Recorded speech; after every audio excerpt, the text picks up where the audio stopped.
Hello there and welcome to my new series of what I call the gold standard.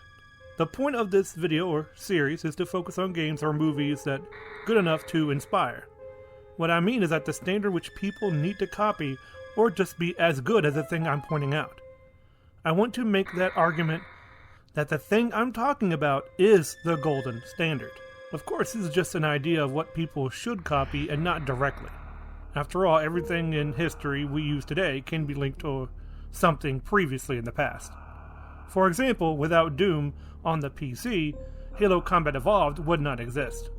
However, both games would be the gold standard for different reasons of what a first-person shooter should look like or take inspiration from. I know it's taking a while to explain, but I think I needed to. Anyway, the subject of my video, or the gold standard, is the game Super Metroid.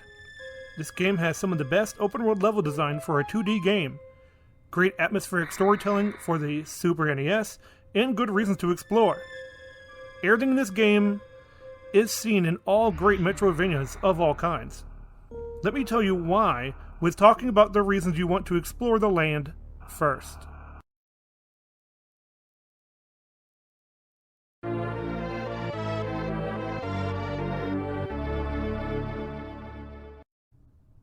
When the game starts, it gives you information on the past 2 missions of Samus Aran, and why she is going to the space colony. After you just left, you must return because of the distress signal. The Metroid you just delivered is stolen by a flying alien creature. You follow that creature, and it leads you to a planet called Zebus. This gives you the reason to explore within the game, or whatever reason you can think of. To help humanity by saving the last Metroid, revenge on the flying creature, or just to be paid by another group for the last Metroid. Because of this, you never have to bother with story being in the way or stopping you. No dialogue, no cutscenes during the main gameplay, but you also remember what you are doing by your actions of where to go and abilities you obtain. You are having fun exploring, and a forced story would get in the way of that. This is shared by most other Metroidvanias. The main part of the story is told before and after the gameplay. The game tells the story in the environment, and you going to your destination. But why explore at all? Well, because the more you explore, the more your survival increases. Every missile or power-up obtained makes you better. Of course, that would happen. Duh, but it also makes every corner of the map worth exploring. The game doesn't hold your hand. Figure it out and get your reward. Because of this lack of hand-holding in the game, you can see it in other games of this type. The need to explore in this case of survival or to improve your controlled character, you move the character along not by need alone, but because you want to. Your goal is in the back of your mind because the game does not take control away from the player. But while you explore, what keeps you going? What do the stages tell you about the world? Well, this will be explored more in the next section of my video.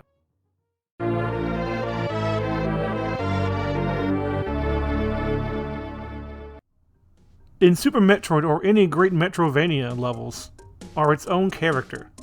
Sort of like how in Halo Reach the planet Reach is its own character.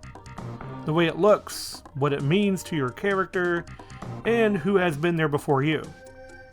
The habitat, the look of all stages tell you what could live there, and the music helps the mood of the part of the level map. Each part of Super Metroid map has something different to offer when it comes to look or feeling. The Green Brinstar is a lush green place, of course, and Pink Cherry Blossom stage. It has plants and insects as its enemies. It breathes of life, and the music reflects that. The music is fast-paced and lively, like this level itself is sort of like a fast heartbeat. But Brinstar has 2 sections, the green one and the lower Brinstar. This section is brown and rocky and has very few life forms. The lower you go, the fewer enemies you will see. The enemies that are in the green section still bleed through this section as well. The music is very slow and has a somber tone to it, the opposite of the green Brinstar music. Also part of Brinstar is the boss part of the stage, which you will find your first dead body. This body is in front of a door to one of the main bosses, Kraid. he failed to even get in, and this is a warning that it's very dangerous to go and face him. The place you first see is called Criteria. You land your ship here. It's the surface level of the planet, made of blue rocks. Deeper inside Criteria, you see the beginning of machinery sticking out of the walls, a common sight on planet Zebus. This is also when you are spied on by devices, as the whole planet seems dead. On the way back, after obtaining your first missile upgrades, you are ambushed. The music stops being a moaning slow terror to the player and now fits the new situation. The music says what the ambush says. It's time to stop spying and to go loud, so to speak. No more hiding, and now the world begins to open up. Also, this part of the level is not done surprising you. Once you get the bombs, the statue holding it comes to life, meaning any item could be a boss battle. It's like a fantasy mimic, a monster disguised as a treasure chest, to lure in prey. The dangers of exploring are even in so-called safe areas, but allow you to prepare just in case it is a boss battle. Another time you explore a place that seems dead is the wrecked ship. When you access this part of the map, nothing is working and the lights are dimmed in the background. The level itself is a destroyed ship that may have been here a long time. You may feel like you're being watched. Then you spot a ghost? It appears where you are, so you must keep exploring until you basically find the power on switch. Well, there is no switch, but a boss that gatekeeps the exploration of said wrecked ship. Once beaten, the ship's power is turned on. The ghost is gone, but what comes in its place is powered up robots and alien enemies. The stage does look the same, but with the power just turned on. The treadmills work now, making some platforming harder. Hanging wires spark and do damage if you touch these loose wires. All this really sets the setting of a wrecked ship left to rot in a hostile planet. While exploring, you see water in some places, and a glass tube in Lower Brinstar, letting you keep dry while traveling through. What if you can break that glass? Getting an Elter Bomb, maybe you can. It does indeed work, and going up, the music changes to fit the new surroundings. An underwater world known as Meridia. The enemies are giant fish and other underwater creatures that fit the area.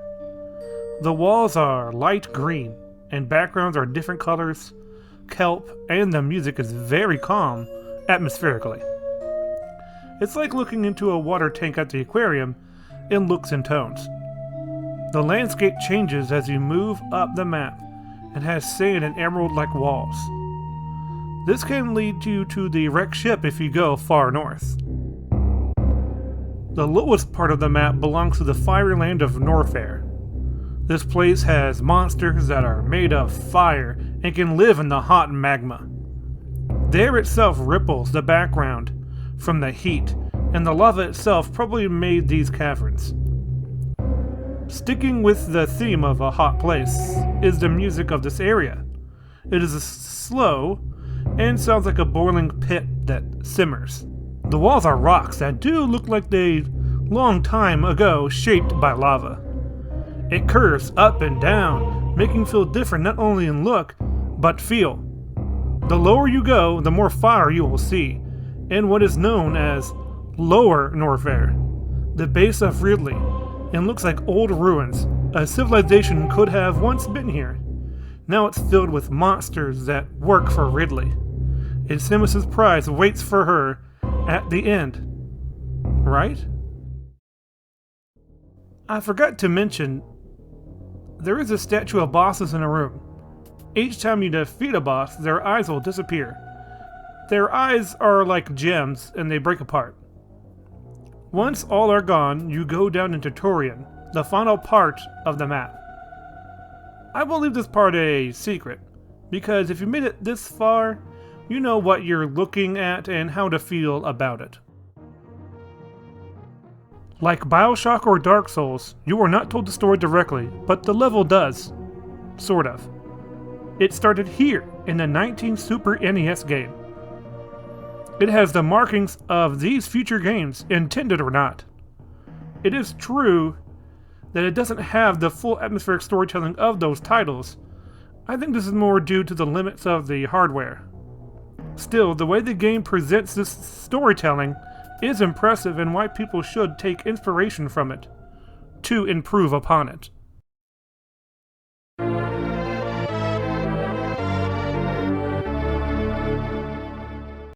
When you explore in a game like this, you need to feel more powerful as you go through.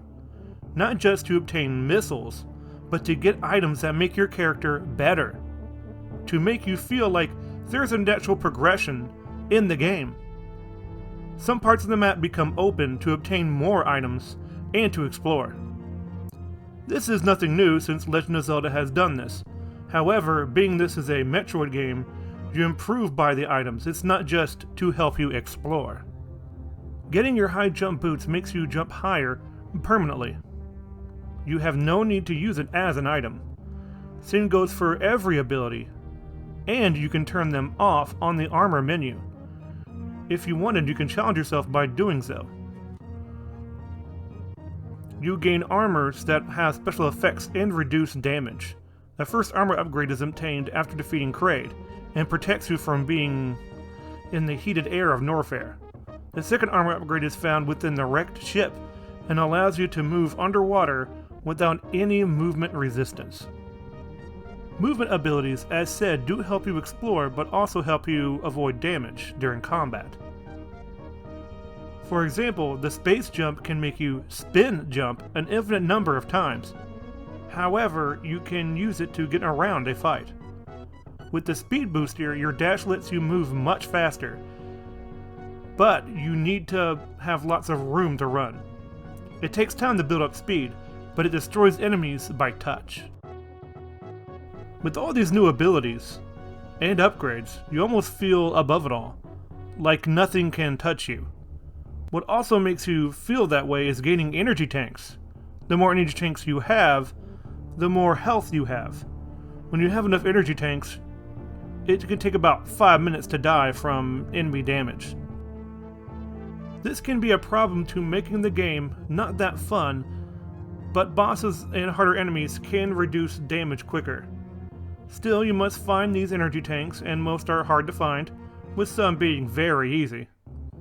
Different Metroidvanias have different ways to balance difficulty of character health and how much damage enemies deal. Of course, it depends on what kind of Metroidvania it is.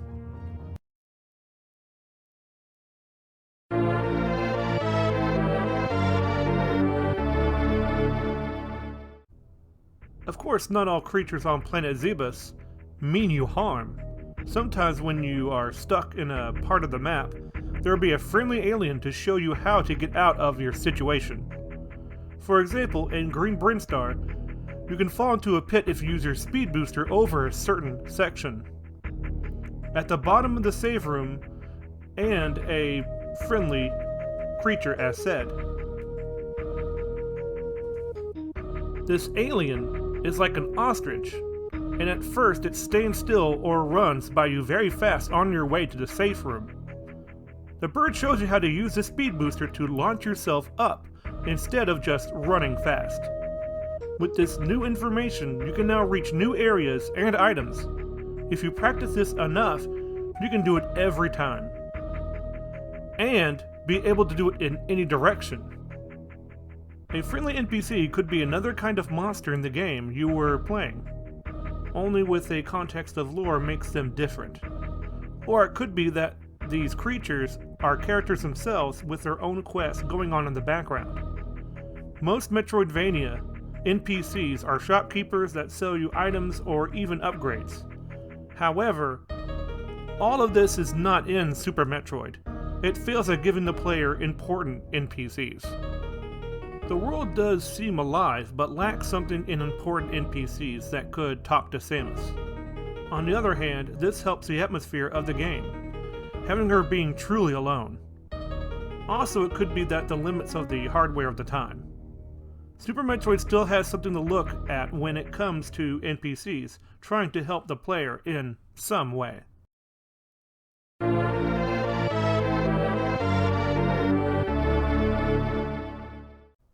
I've mentioned this a bit, but you do have limits on where you can go based on your abilities or current armor. Some of these things are locked off by defeating bosses.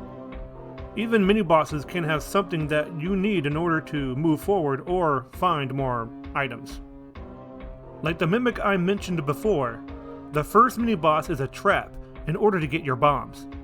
The statue holding it comes to life, locks you inside, and attacks you.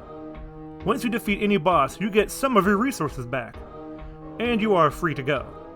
Sometimes you must defeat the boss first to get the item, but you still must beat these bosses to escape the room. Such as before, you must beat the 4 bosses to reach the final part of the game. This forces you to explore and go deeper into levels, and each boss has an item to help you out. Kraid gives you the new suit to endure the heat of Norfair.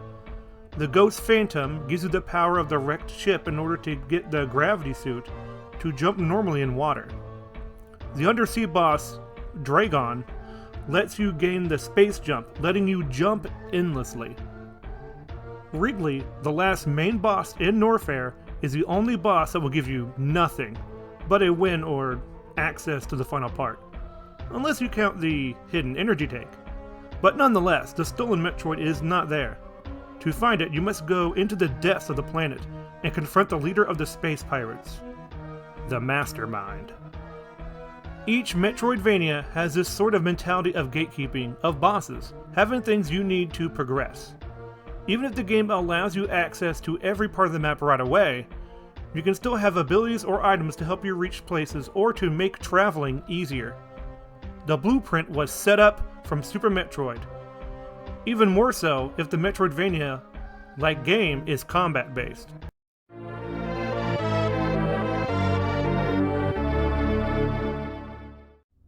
Even though I think Super Metroid is the gold standard to make a Metroidvania from, it doesn't mean it doesn't have flaws. After all, the game was made in 1994, so it has a lot of limits based on its hardware, software, all that stuff. But it really was a benchmark for 2D exploration games. This is a game that should be thought about when people make a game of this sort. It has the atmosphere, music, and ways of exploring that makes Super Metroid one of the best of its kind. Game makers should be taking its shortcomings and improving on them or matching this game's quality. Any Metroidvania made today has something that can point to in Super Metroid, whether it was on purpose or not. Sure, in general, you can also point to something that is true, but there is a reason Super Metroid can be played today and be one of the best titles of its kind. After all, it's what started the Metroidvania in the first place. Even though it can be improved upon, since it's an old game, it can still stand shoulder to shoulder with current titles. Thanks for checking out the vids, and this is a new series, so please tell me what you think. I plan to do more of these, and I put "and" twice, plan to do an Empire Strikes Back as a gold standard to sequels. Well, I gotta go. See ya, make sure to stay tuned by liking and the subs. Later.